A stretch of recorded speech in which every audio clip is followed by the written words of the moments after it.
ఈ అంశం మాత్రం కొనసాగుతున్నది. ఏ అంశము? ఈ హిందువులు ముస్లింలు రిజర్వేషన్లు. తెలంగాణలో భారతీయ జనతా పార్టీ స్పష్టంగా చెప్పింది, మేము అధికారంలోకి వస్తే మతపరమైనటువంటి రిజర్వేషన్ ముస్లిం రిజర్వేషన్లు తొలగిస్తామని. నరేంద్ర మోడీ చెప్పిండు. నిన్న ఆంధ్రప్రదేశ్లో ఇప్పుడు చంద్రబాబు చెప్పినాం కదా, ఆంధ్రప్రదేశ్లో బీజేపీకి ఒక టీడీపీకి ఒక ఎదురు దెబ్బ.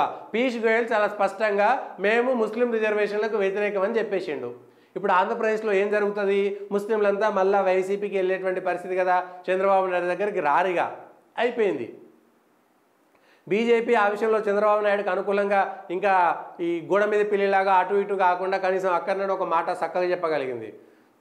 పీయూష్ గోయల్ చంద్రబాబుతో భేటీ అయ్యి బయటకు వచ్చిన తర్వాత మేము ముస్లిం రిజర్వేషన్లకు వ్యతిరేకమైనటువంటి విషయం. ఎందుకంటే ప్రధాని నరేంద్ర మోడీ చాలా స్పష్టంగా చెప్తున్నాడు, సిఏఏ ఎన్ఆర్సీ ఈ దేశంలో గతంలో ప్రధానమంత్రి నరేంద్ర మోడీ మన్మోహన్ సింగ్ చేసినటువంటి వ్యాఖ్య first claim to Muslim minorities అనేటువంటి మాటని ప్రతిసారి గుర్తు చేస్తున్నాడు.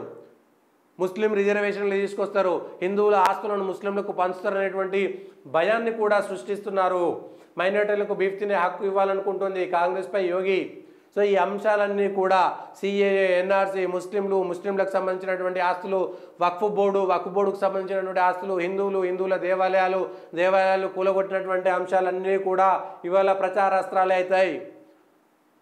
అవి ప్రచారాస్త్రాలే అవుతున్నాయి. దీనికి సంబంధించినటువంటి అంశంలో కూడా మరి ఏం చేస్తారు, ఎట్లుంటుంది అనేటువంటిది చూడాలి. ఆ అంశాలు ఏ మేరకు చూస్తారో చూడాలి.